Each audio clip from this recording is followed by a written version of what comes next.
അല്ലാഹുവേ നിസ്കരിക്കാത്ത മനുഷ്യനുണ്ടല്ലോ അവന് കാഫിറാണെന്ന് മഹാനായ സയ്യിദുനാ ഉമർ ഇബ്നുൽ ഖത്താബ് റളിയല്ലാഹു തആല അൻഹു പറയുകയാ, നമസ്കരിക്കാത്തവന് കാഫിറാണ്.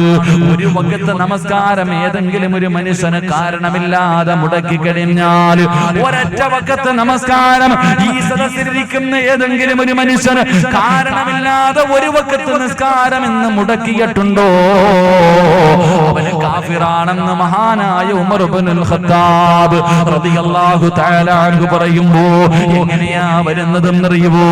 നാളെ പടച്ചുറപ്പിന്റെ പരലോകത്ത് നമസ്കരിക്കാത്തവന് കടന്നു വരുന്നത് പന്നിയുടെ കോലത്തിലാ. പ്രവാചകൻ അവിടെന്ന് പറയുന്നു, കബറിന്റെ അകത്ത് നിന്ന് എഴുന്നേറ്റ് വരുന്നത് പന്നിയുടെ രൂപത്തിലാണ് കടന്നു വരുന്നത്. പ്രവാചകന് മെഹ്റാജിന്റെ രാത്രിയിൽ നോക്കുമ്പോ ഒരു വല്ലാത്ത കാഴ്ച കാണുകയാ. നിസ്കരിക്കാൻ മടി കാണിക്കുന്ന ചെറുപ്പക്കാരാ, മോനെ, അല്ലാഹുവിന്റെ പ്രവാചകൻ സ്വല്ലല്ലാഹു അലൈഹി വസല്ലമ തങ്ങൾ പറയുകയാണ്, മെഹ്റാജിന്റെ രാത്രിയിൽ അല്ലാഹുവിന്റെ റസൂൽ നോക്കുമ്പോ ഒരു വിഭാഗം ജനങ്ങളുടെ തലയുടെ മുകളിലേക്ക് മലക്കുകൾ പാറക്കല്ലെടുത്തിടുകയാണ്. അല്ലാഹുവേ, ഭയാനകമായ പാറക്കല്ലെടുത്തു കൊണ്ടുവന്ന് ചില ചെറുപ്പക്കാരുടെ തലയുടെ മുകളിലേക്ക് ഇടുകയാണ്. പപ്പടം പൊട്ടുന്നത് പോലെ പൊടിയുന്നത് പോലെ അവന്റെ തലച്ചോറ് വരെ പൊട്ടിച്ചിതറുകയാ. എന്നിട്ട് താഴെ വീണ കല്ല് രണ്ടാമതും മലക്കുകൾ എടുത്തിട്ട് തിരിച്ചു വരുമ്പോ ആ പൊട്ടിയ തല പഴയ രൂപത്തിലേക്ക് തിരിച്ചു വരികയാണ്.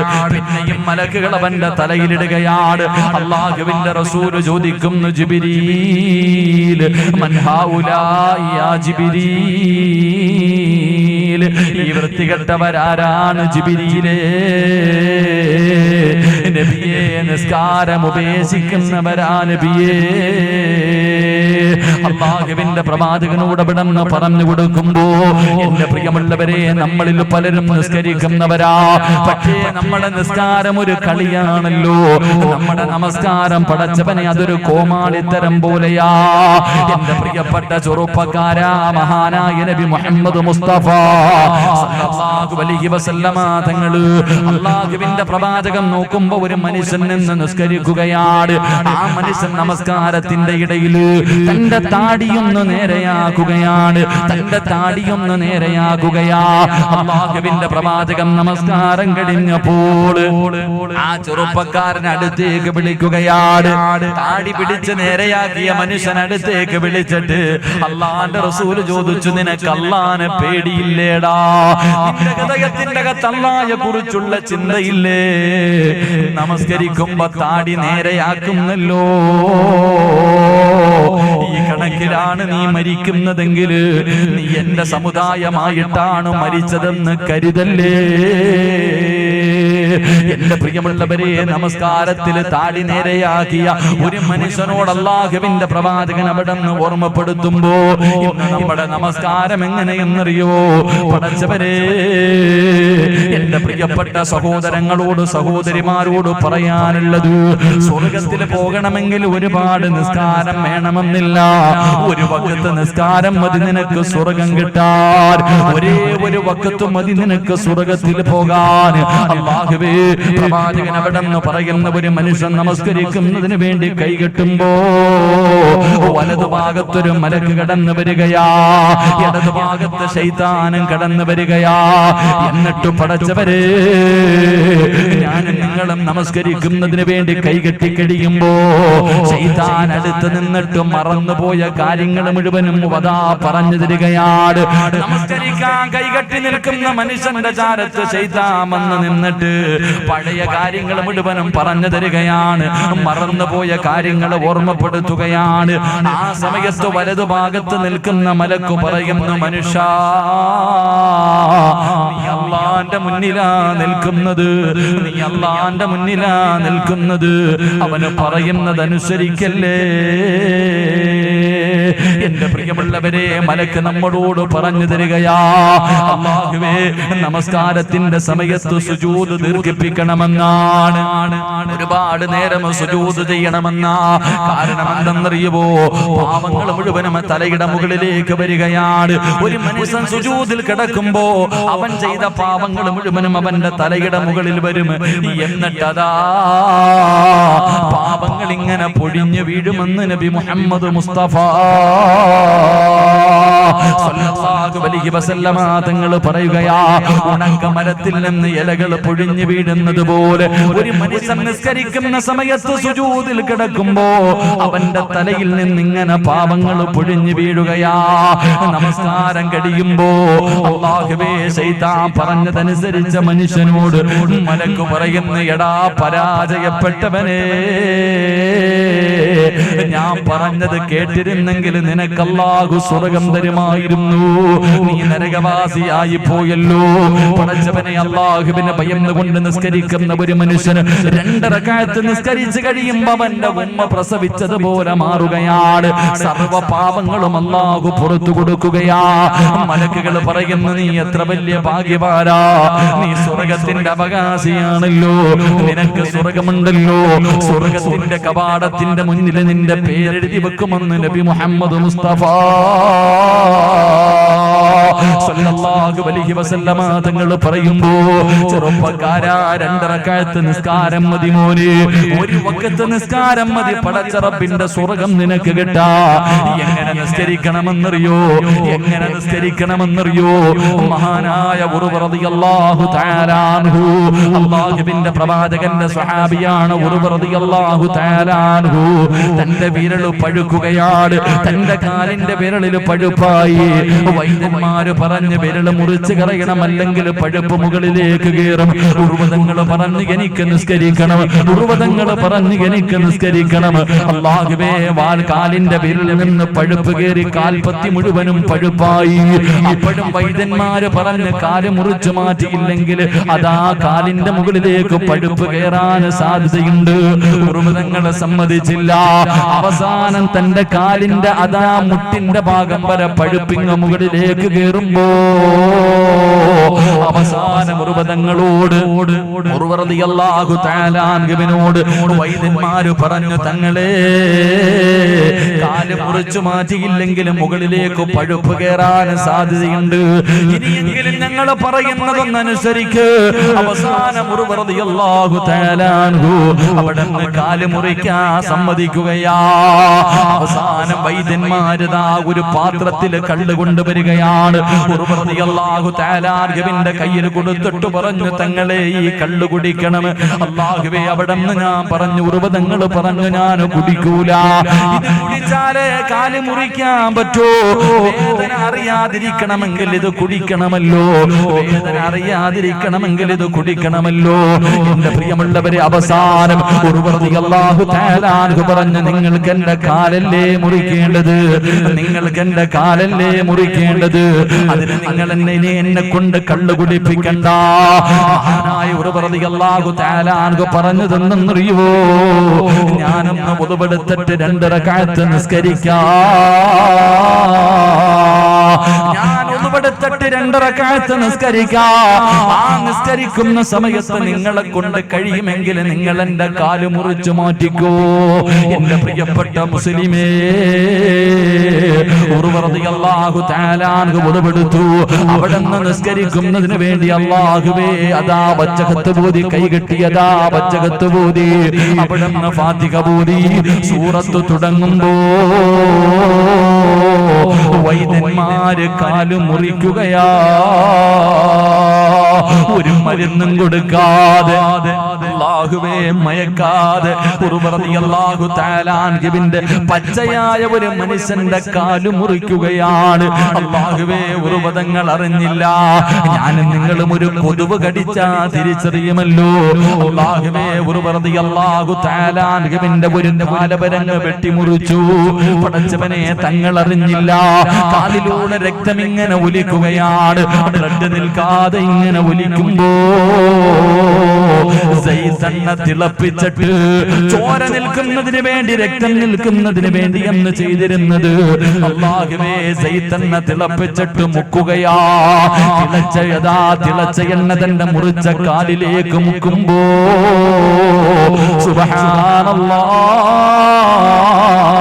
സുബ്ഹാനല്ലാഹ്, റളിയല്ലാഹു തആല അൻഹു പിടഞ്ഞങ്ങ് വീഴുകയാ. അവിടുത്തെ ബോധമങ്ങ് നഷ്ടപ്പെട്ടു പോയി. പടച്ചവരെ, വൈദ്യന്മാര് മുഴുവനും ഇങ്ങനെ അതാ അവിടുന്ന് ബോധം തിരിച്ചു വരുന്ന സമയത്ത് കാല് മുറിച്ചു മാറ്റി എന്ന് പറയാൻ വേണ്ടി എല്ലാവരും നിൽക്കുമ്പോ അല്ലാഹു ആ മനുഷ്യന് കൊടുത്ത മറ്റൊരു പരീക്ഷണം എന്തെന്നറിയോ? അല്ലാഹുവേ, തന്റെ മക്കളിൽ അവസാനത്തെ ചെറിയ മകനുണ്ടല്ലോ, ഒട്ടകം ചവിട്ടികെട്ട് മരിക്കുകയാ. അല്ലാഹുവേ, ഒട്ടകത്തിന്റെ ചവിട്ട് കൊണ്ട് തന്റെ ചെറിയ മകനങ്ങ് മരണപ്പെട്ടു. ഉർവതങ്ങളെ ബോധം കെട്ട് കിടക്കുകയാണ്. ബോധം തിരിച്ചു വരുമ്പോ ആദ്യം എന്താണ് പറയേണ്ടത്? നിങ്ങളുടെ ചെറിയ മകനതാ മരിച്ചെന്ന് പറയണോ? കാല് മുറിച്ചു മാറ്റിയ കാര്യം പറയണോ? വൈദ്യന്മാര് എല്ലാവരും ഇങ്ങനെ വല്ലാത്ത പ്രയാസത്തിലാണ്. റളിയല്ലാഹു തആല അൻഹു തനിക്ക് ബോധം തിരിച്ചു വന്നപ്പോ വൈദ്യന്മാര് പറഞ്ഞു, തങ്ങളെ, നിങ്ങളുടെ കാല് മുറിച്ചു മാറ്റി തങ്ങളെ. അവിടുന്ന് പറഞ്ഞു, ഇന്നാ ലില്ലാഹി വ ഇന്നാ ഇലൈഹി റാജിഊൻ. അൽഹംദുലില്ലാഹ്. രണ്ടാമതായി പറഞ്ഞു, തങ്ങളെ, നിങ്ങളുടെ ചെറിയ മകനും മരണപ്പെട്ടു പോയി തങ്ങളെ. അപ്പോഴും പറഞ്ഞു, ഇന്നാ ലില്ലാഹി അൽഹംദുലില്ലാഹ്. എല്ലാവരും അത്ഭുതത്തോടെ ചോദിച്ചു, കാല് മുറിച്ചു മാറ്റിയിട്ടും അൽഹംദുലില്ലാ പറഞ്ഞതെന്താ? അവിടുന്ന് പറഞ്ഞു, അല്ലാഹു എനിക്ക് രണ്ട് കാല് തന്നിട്ട് ഒരെണ്ണമല്ലേ എടുത്തു മാറ്റിയല്ലോ, ഒരു കാല് പടച്ച റബ്ബ് എനിക്ക് നൽകിയല്ലോ. എന്നിട്ട് പറയുന്നു, എന്റെ മക്കളിൽ ഒരാളെയല്ലേ അല്ലാഹു തിരിച്ചു വിളിച്ചുള്ളൂ, എനിക്ക് ബാക്കി മക്കളെ പടച്ചവൻ തന്നല്ലോ എന്ന് പറഞ്ഞിട്ട് റളിയല്ലാഹു തആല അൻഹു ഇരുന്ന് കരയുകയാ. പടച്ചവരെ, അവിടുന്ന് വൈദ്യന്മാര് ചോദിച്ചു, എന്തിനാ കരയുന്നത്, എന്തിനാ കരയുന്നത്? അവിടുന്ന് പറഞ്ഞു, ഇനി മുതൽ എനിക്ക് ഒരുപാട് നേരം നിന്ന് നിസ്കരിക്കാൻ കഴിയില്ലല്ലോ അല്ലാ. ഇനി മുതൽ ഒരുപാട് സമയം നിസ്കരിക്കാൻ എനിക്ക് ഒരു കാലല്ലേ ഉള്ളൂ. അല്ലാഹുവേ, എനിക്ക് കഴിയില്ലല്ലോ എന്നോർത്തിട്ടാണ് കരയുന്നതെന്ന് പറയുമ്പോ, ചെറുപ്പക്കാരാ, നമസ്കാരം എന്ന് പറഞ്ഞാൽ അതാണടാ പൊന്നുമൂര്. നമ്മൾ കാണിക്കുന്ന കോമാളിത്തരമല്ല, ചാടിക്കേറി പള്ളിക്കകത്ത് പോയിട്ട് അല്ലാഹുവിനെ കളിയാക്കല. അല്ലാഹുവിന്റെ മുന്നിലാണ് നിൽക്കുന്നത്. എന്റെ പ്രിയമുള്ളവരെ, എന്റെ പ്രിയപ്പെട്ട ചെറുപ്പക്കാരാ, അതുകൊണ്ട് ജീവിതത്തിൽ ഒരിക്കലെങ്കിലും ഇതുപോലെ നിസ്കരിക്കണം. ഒരു ജീവിതത്തിൽ ഒരിക്കലെങ്കിലും നീ ഇതുപോലെ നിസ്കരിച്ച നീ സ്വർഗത്തിന്റെ അവകാശിയാണെന്ന് നബി മുഹമ്മദ് മുസ്തഫ സല്ലല്ലാഹു അലൈഹി വസല്ലമ തങ്ങൾ പറയുമ്പോ, എങ്ങനെ നിസ്കരിക്കണമെന്നറിയോ? എങ്ങനെ നിസ്കരിക്കണമെന്നറിയോ? എന്റെ പ്രിയമുള്ളവരെ, എന്ന് നമ്മളെ നമസ്കരിക്കുന്നത് കാണുമ്പോ ശൈത്താൻ പോലും നമ്മുടെ നമസ്കാരം കണ്ടിട്ട് ചിരിക്കുകയാ. പടച്ചവനെ, എങ്ങനെ ചില ആൾക്കാര് നിസ്കരിക്കുന്നത് കാണുമ്പോ ശൈത്താൻ കരയുമെന്നാ. എന്റെ പ്രിയപ്പെട്ടവരെ, ജീവിതത്തിൽ ഒരിക്കലെങ്കിലും നല്ലതുപോലെ നിസ്കരിക്കാൻ കഴിയണമെങ്കിൽ ഒന്നാമതായി ചെയ്യേണ്ടത് എന്തെന്നറിയോ? ഒരു മഹാൻ ഒതുപെടുക്കുന്ന സമയത്ത് കരയുകയോ.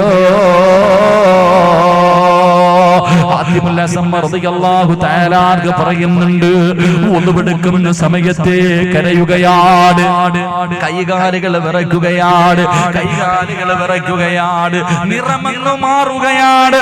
അല്ലാഹുവേ, ഹൗലുങ്കരയിൽ നിന്ന് ഒന്നുപെടുക്കുന്ന സമയത്ത് പോലും നിറമങ്ങ് മാറുകയാ. എന്തിനാ തങ്ങളെ കരയുന്നത്? എന്തിനാ തങ്ങളെ കരയുന്നത്? ഇന്ന് വരെ നമ്മൾ ആരെങ്കിലും ഒന്നുപെടുക്കുന്ന സമയത്ത് കരഞ്ഞിട്ടുണ്ടോ? നമ്മൾ ആരെങ്കിലും ഇന്ന് വരെ ചിന്തിച്ചിട്ടുണ്ടോ? മഹാനവറുകൾ പറയുന്നു, എന്തിനാ ഒതുവെടുക്കുന്ന സമയത്ത് കരയുന്നതെന്നറിയോ? ഈ ഒതുവെടുക്കുന്നത് അല്ലാഹുവിനെ കാണാനാ. എന്നെ പടച്ച റബ്ബിനെ കാണുന്നതിന് വേണ്ടിയാ ഞാൻ ഉളുവെടുക്കുന്നത്. പിന്നെ എങ്ങനെയാ ഞാൻ കരയാതിരിക്കുക? പടച്ചവനെ, ഉളുവെടുക്കുമ്പോഴേ കരയണം ചെറുപ്പക്കാരാ. കാരണം നിന്റെ പാപങ്ങൾ ആ സമയത്ത് പൊറുക്കുന്ന സമയമാ. കരഞ്ഞുകൊണ്ട് ഉളുവെടുത്തിട്ട് പള്ളിക്കകത്ത് കയറുകയാണ്. പടച്ചവനെ കാമത്ത് കൊടുത്തു. നമസ്കരിക്കാൻ ഇമാമ് വന്നു നിന്നു. എല്ലാവരും സഫ് കെട്ടി നിന്നു. അതാ കൈകെട്ടുന്നതിന് തൊട്ട് മുമ്പ്, കൈകെട്ടുന്നതിന് തൊട്ട് മുമ്പ് പടച്ചവനെ എങ്ങനെയാണ് നിസ്കരിക്കേണ്ടതെന്നറിയുമോ? കണ്ണ് തുറന്നു നോക്ക് ചെറുപ്പക്കാരാ. കണ്ണിന്റെ മുന്നിൽ കാണേണ്ടത് എന്തെന്നറിയുവോ? അല്ലാഹുവിന്റെ വിശുദ്ധ കഅബാലയമുണ്ടല്ലോ. പടച്ചവന്റെ കഅബാലയം നിന്റെ കണ്ണിന്റെ മുന്നിലേക്ക് കടന്നു വരണം. ആ കറുത്ത കഅബാലയം പടച്ചവരെ, ആ കഅബാലയത്തെ കണ്ടുകൊണ്ട് നിസ്കരിക്കുന്നവനെ പോലെ, ആ കഅബാലയത്തിന്റെ മുറ്റത്ത് നിന്നിട്ട് ആ കഅബ തന്റെ കണ്ണുകൊണ്ട് കണ്ടിട്ട് നിസ്കരിക്കുന്നവനെ പോലെ പടച്ചവനെ, നീ നിന്റെ കണ്ണുകൊണ്ട് കഅബാലയം കാണണം. എന്നിട്ട് അവിടെ നിന്ന് പറയുകയാ, നിന്റെ കഴുത്തിന്റെ പുറകിലേക്കൊന്ന് തിരിഞ്ഞു നോക്കണേ. നാളെ സുബഹി നമസ്കരിക്കുന്ന ഓരോ മനുഷ്യനും തന്റെ തലയുടെ പുറകിലേക്ക് തിരിഞ്ഞു നോക്കണം. ഒരു മനുഷ്യൻ ഇങ്ങനെ കാത്തു നിൽക്കുകയാണ്. ഒരാള് തന്നെ ഇങ്ങനെ കാത്തു നിൽക്കുകയാ. പെട്ടെന്ന് നിസ്കരിക്കടാ, പെട്ടെന്ന് നിസ്കരിക്കടാ. ആരാ പുറകിൽ കാത്തു നിൽക്കുന്നതെന്നറിയുവോ? മലക്കുൽ മൗത്ത് അസ്റായീൽ അലൈഹിസ്സലാം നിന്റെ പുറകിൽ ഇങ്ങനെ കാത്തു നിൽക്കുകയാ. എന്തിനെന്നറിയുവോ? നിന്നെ കൊണ്ടുപോകാ. പെട്ടെന്ന് നിസ്കരിക്കടാ, പോകാ സമയമായി. പെട്ടെന്ന് നിസ്കരിക്കെന്ന് പറഞ്ഞിട്ട് അസ്റായീൽ നിന്റെ തൊട്ടു പുറകിൽ നിന്നെ കൊണ്ടുപോകാൻ ഇങ്ങനെ കാത്തു നിൽക്കുകയാ. വലതു ഭാഗത്തേക്ക് നോക്കുമ്പോ അല്ലാഹുവിന്റെ സ്വർഗമാണ് കാണേണ്ടത്. അല്ലാഹുവിന്റെ സ്വർഗമാണ് കാണേണ്ടത്. ഇടതു ഭാഗത്തേക്ക് നോക്കുമ്പോ കാണേണ്ടത് അല്ലാഹുവിന്റെ നരകവാ. ചിന്തിക്കണമല്ലോ, ഈ നമസ്കാരം ശരിയായ ഈ സ്വർഗം എനിക്കുള്ളതാ. ഈ നമസ്കാരം ശരിയായില്ലെങ്കിൽ എന്റെ കിടക്കുന്ന വീട് ഈ നരകവാ. പടച്ചവനെ, അതാ മഹാനബികൾ അഞ്ചാമതായി പറയുകയാണ്, നാളത്തെ സുബഹി നിന്റെ ജീവിതത്തിൽ അവസാനത്തെ നല്ല കാര്യമാ. സലാം വീട്ടിക്കടിഞ്ഞ ഒരു സുബ്ഹാനല്ലാഹ് പറയാ നീ ഇല്ലടാ ചെറുപ്പക്കാരാ. പിന്നെ നിനക്കൊരു അൽഹംദുലില്ലാഹ് പറയാ സമയമില്ലോ. ജീവിതത്തിൽ അവസാനത്തെ നല്ല കാര്യം ഈ നമസ്കാരമാണെന്നുള്ള ബോധത്തോടുകൂടി ഏതെങ്കിലും ഒരു മനുഷ്യൻ നമസ്കരിച്ച അവന്റെ നമസ്കാരം കണ്ടിട്ട് ശൈത്താൻ കരയും. മോനെ, എന്റെ പ്രിയമുള്ളവരെ, നിസ്കരിക്കേണ്ടത് എങ്ങനെയാ? അതുകൊണ്ട് നമസ്കാരം അലംഭാവത്തോട് കാണുന്ന എന്റെ പ്രിയപ്പെട്ട ചെറുപ്പക്കാരോട്, മോനെ, കണ്ണിന്റെ മുന്നിലൂടെ ജനങ്ങളതാ പ്രായമുള്ളവര് പള്ളിയിൽ പോകുന്നത് കണ്ടാല് കേറില്ലല്ലോ. മോനെ, ആരോടാ വാശി കാണിക്കുന്നത്? ആരോടാ വാശി കാണിക്കുന്നത്? മലക്കുൽ മൗത്ത് അസ്റായീൽ അലൈഹിസ്സലാം. അല്ലാഹുവിന്റെ പ്രവാചകൻ പറയുകയാണ്, ഒരിക്കൽ ഒരു മനുഷ്യൻ മരണത്തോട് മല്ലടിച്ചുകൊണ്ട് കിടക്കുമ്പോ അല്ലാഹുവിന്റെ റസൂല് തലയുടെ ഭാഗത്ത് നിൽക്കുകയാണ്. അല്ലാഹുവിന്റെ റസൂല് ആ ചെറുപ്പക്കാരന്റെ തലയുടെ ഭാഗത്ത് നിൽക്കുമ്പോ അതാ മലക്കുൽ മൗത്ത് ഇറങ്ങി വരികയാണ്. പടച്ചവരേ, മലക്കുൽ മൗത്തിനെ കാണുമ്പോ റസൂലുള്ളാഹി തളർന്നു വീഴുകയാ. കൈകാലുകൾ വിറയ്ക്കുകയാണ്. പടച്ചവനെ, ഈ ഭയാനകമായ രൂപം കണ്ടിട്ട് അല്ലാഹുവിന്റെ റസൂൽ ചോദിക്കുന്നു, എന്ത് രൂപമാണ് ഇസ്രായീൽ? വല്ലാത്ത ദുർഗന്ധമടിക്കുന്നല്ലോ. നിന്നെ കണ്ടിട്ട് പേടി തോന്നുന്നു ഇസ്രായീലേ. ഈ കിടക്കുന്നത് കാഫിറല്ല, മുസ്ലിമാ. ഈ ചെറുപ്പക്കാരൻ മുസ്ലിമാണല്ലോ. എന്തിനാ നീ ഈ രൂപത്തിൽ ഇറങ്ങി വന്നത്? നിനക്കൊന്ന് നല്ലതുപോലെ വന്നുകൂടെ? അല്ലാഹുവിന്റെ റസൂലിനോട് പറയുന്നു, നബിയേ, ഇവന്റെ അടുക്കൽ നിൽക്കല്ലേ നബിയേ. ഈ വൃത്തികെട്ടവന്റെ അടുക്കൽ നിൽക്കല്ലേ. ഇറങ്ങിപ്പോ നബിയേ, ഇറങ്ങിപ്പോ നബിയേ. ഇവനോട് ഞാൻ കരുണ കാണിക്കില്ല, ഇവനോടൊരു പരിഗണനയുമില്ല. എന്റെ പ്രിയമുള്ളവര്, മലക്കുൽ മൗത്ത് പോലും അവിടെ നിന്ന് പറയുമെന്ന് പ്രവാചകൻ പറയുമ്പോ എന്റെ പ്രിയപ്പെട്ട ചെറുപ്പക്കാരാ, മോനെ, നന്നാ നന്നാകടാ പൊന്നുമോന്. ഇതിന്റെ സംഘാരകൾ ഉൾപ്പെടെ എല്ലാവരോടും പറയുകയാ, 5 വഖത്ത് നമസ്കാരത്തിന്റെ വിഷയത്തിൽ അലംഭാവം കാണിക്കല്ലേ. അവസാനത്തെ വഖത്ത് നിസ്കരിച്ചിട്ടേ മരിക്കാവൂ, അവസാനത്തെ വഖത്ത് നിസ്കരിച്ചിട്ടേ മരിക്കാവൂ. പടച്ചവനെ, ഇന്ന് വാഴ്തിന് വരുമ്പോ എന്റെ മനസ്സിന്റെ ഉള്ളിൽ വല്ലാത്ത വേദനയാ. കാരണം എവിടെന്നാ വരുന്നതെന്നറിയോ? ഇന്ന് വാഴ്തിന് വരുന്നതിന് മുമ്പ് പടച്ചവനെ, എന്റെ പ്രിയ സുഹൃത്ത് റഫീഖ, പടച്ചവനെ, അവരുടെ നാട്ടിൽ 2 ദിവസം മുമ്പ് ഒരു കുടുംബത്തിലെ 3 മക്കൾ ഒരുമിച്ചങ്ങ് മരണപ്പെട്ടു പോയല്ലോ. 2 ആമക്കളും ഒരു പെൺകുട്ടിയും, ആകെയുണ്ടായിരുന്ന 3 മക്കളും പടച്ചവനെ വെള്ളത്തിന്റെ അകത്ത് മുങ്ങി മരിച്ചു പോയല്ലോ. അല്ലാഹുവേ, ആ മരിച്ച വീട് കണ്ടിട്ടാ വരുന്നത്, ആ മരിച്ച വീട്ടിൽ കയറി ദുആ ചെയ്തിട്ടാ വരുന്നത്. പടച്ചവനെ, എന്ത് പറഞ്ഞ് സമാധാനിപ്പിക്കണമെന്നറിയില്ല. അല്ലാഹുവേ, ആ പ്രിയപ്പെട്ട മക്കളുടെ വാപ്പ ഇങ്ങനെ ഇരുന്ന് കരയുന്ന ഉസ്താദേ, ഞാൻ പറഞ്ഞു, നിങ്ങളുടെ മക്കൾക്ക് അല്ലാഹു ഷഹീദിന്റെ കൂലി കൊടുത്തല്ലോ. വെള്ളത്തിൽ മുങ്ങി മരിക്കുന്നവർക്ക് ഷഹീദിന്റെ കൂലിയുണ്ടെന്നാ. 3 ശുഹദാക്കളുടെ വാപ്പയല്ലേ, 3 ശുഹദാക്കളുടെ വാപ്പയല്ലേ നിങ്ങള്. 3 ശുഹദാക്കളെ വളർത്താൻ അല്ലാഹു നിങ്ങൾക്ക് ഭാഗ്യം നൽകിയല്ലോ. നിങ്ങൾ സ്വർഗത്തിന്റെ അവകാശിയാണല്ലോ. എന്തിനാ നിങ്ങൾ കരയുന്നതെന്ന് ചോദിക്കുമ്പോ, ഉസ്താദേ, മരിക്കുന്നത് വരെ ജീവിക്കണമല്ലോ, മരിക്കുന്ന കാലം വരെ ഇങ്ങനെ ജീവിക്കണമല്ലോ. 3 മക്കളുടെ മയ്യത്ത് ഒറ്റ ദിവസം കണ്ട വാപ്പയാ. അല്ലാഹുവേ, പടച്ചവരേ, ആ കുടുംബത്തിന് ക്ഷമ കൊടുക്കണേ അല്ലാ. മോനെ, ഇത്രയേ ഉള്ളടാ ജീവിതത്തിന്റെ വില. ഒരു കൊതുകിന്റെ ചിറകിന്റെ വില പോലുമില്ല പൊന്നുമോനെ. നിന്റെ ജീവിതത്തിൽ എപ്പോഴെവിടെ വെച്ചാണ് മരണം വരുന്നതെന്നറിയില്ല, ഏത് രൂപത്തിലാണ് വരുന്നതെന്നറിയില്ലോ.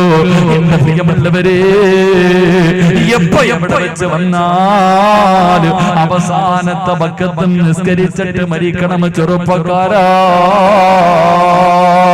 എന്റെ പ്രിയപ്പെട്ട ഉപ്പമാരോട് പടച്ചവനെ, ഞാനൊരു മനുഷ്യനെ പറഞ്ഞു തരാ. നിങ്ങൾക്കൊക്കെ നല്ല പരിചയമുള്ള ഒരു മനുഷ്യനെ ഞാൻ പറഞ്ഞു തരാ. പടച്ചവനെ, വീടിന്റെ മുൻഭാഗം മുഴുവനും വൃത്തിയാക്കുകയാണ്. പടച്ചവനെ, പതിവില്ലാതെ വീടിന്റെ മുൻഭാഗം മുഴുവനും വൃത്തിയാക്കുന്നു. മക്കള് ചോദിച്ചു, എന്തിനാ വാപ്പാ വീടിന്റെ മുൻഭാഗം മുഴുവനും വൃത്തിയാക്കുന്നത്? അല്ലാ,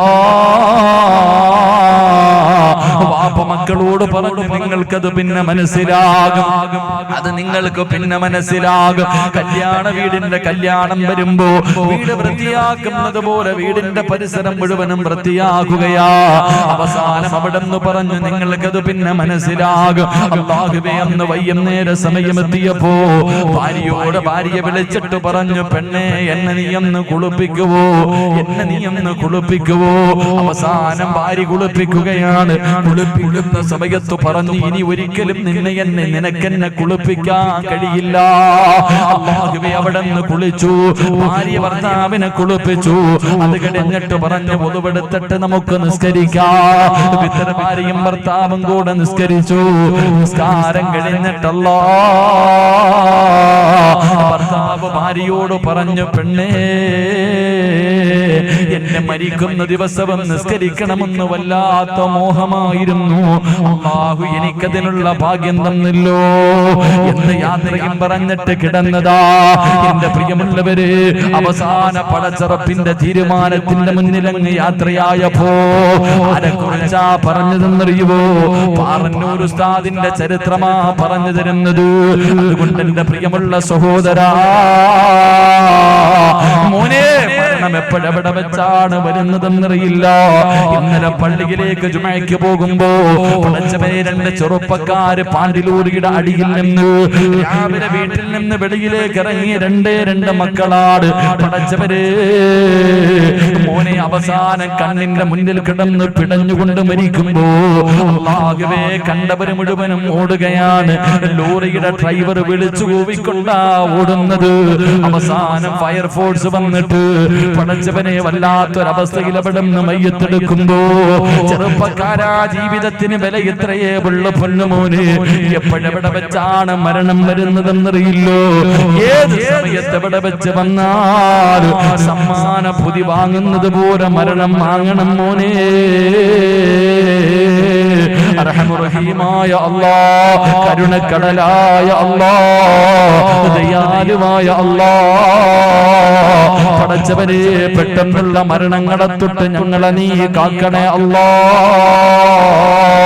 അപകട മരണങ്ങളെ തൊട്ട് കാക്കടേ തമ്പുരാന് മയ്യത്ത് പോലും നല്ല നിലയിൽ കുളിപ്പിക്കാൻ കഴിയാത്ത അവസ്ഥയിൽ നീ ഞങ്ങളെ മരിപ്പിക്കല്ല അല്ലാഹ്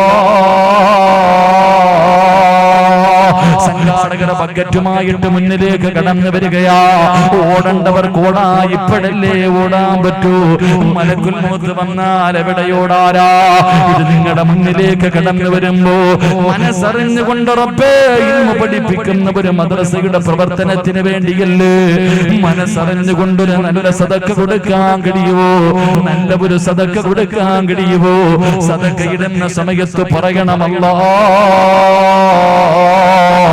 മരിക്കുന്ന ദിവസവും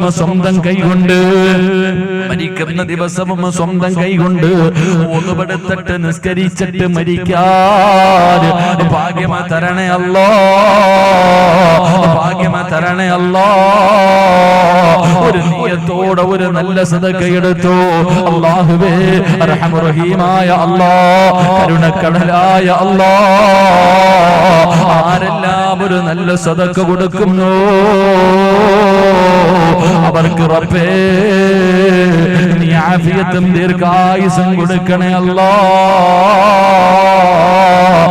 ഏതെങ്കിലും ഒരു മാരകമായ രോഗത്തിന്റെ അണുക്കൾ അവരുടെ ശരീരത്തിലുണ്ടെങ്കിൽ ഈ സദഖയുടെ ബർക്കത്ത് കൊണ്ട് കരിച്ച് കളയണേ അല്ലാഹ് ഈ അവരിട്ട് നരകിപ്പിക്കല്ല റബ്ബേ ഈ സദഖ അതിനൊരു സബബാക്കണേ അല്ലാഹ് അല്ലാഹു സ്വീകരിക്കുമാറാകട്ടെ മൈക്ക് സെറ്റുകാരൻ എന്താ പറ്റിയെന്നെല്ലാം പോയെന്ന് തോന്നുന്നു ഇന്ന് പോട്ടെ കേട്ടോ നാളെ ക്ലിയർ ആക്കിയേക്കണം കേട്ടോ ഇന്നത്തേക്ക് ഒരു ദിവസം കേട്ടോ നല്ലതൊക്കെ ശരിയാക്കിക്കണം അല്ലാഹു ഈമാൻ നൽകുമാറാകട്ടെ പ്രവാചകൻ സല്ലല്ലാഹു അലൈഹി വസല്ലമ തങ്ങൾ പറഞ്ഞു മരണസമയത്ത് ലാ ഇലാഹ ഇല്ലല്ലാഹ് പറയാൻ കഴിയാത്ത ഒന്നാമത്തെ വിഭാഗം നിസ്കരിക്കാത്തവരല്ല നിസ്കാരത്തിൽ അലംഭാവം കാണിക്കുന്നവരാണെന്ന് നബി മുഹമ്മദ് മുസ്തഫ നബി മുഹമ്മദ് മുസ്തഫ ഒരു 3 സ്വലാത്ത് സല്ലല്ലാഹു അലാ മുഹമ്മദ്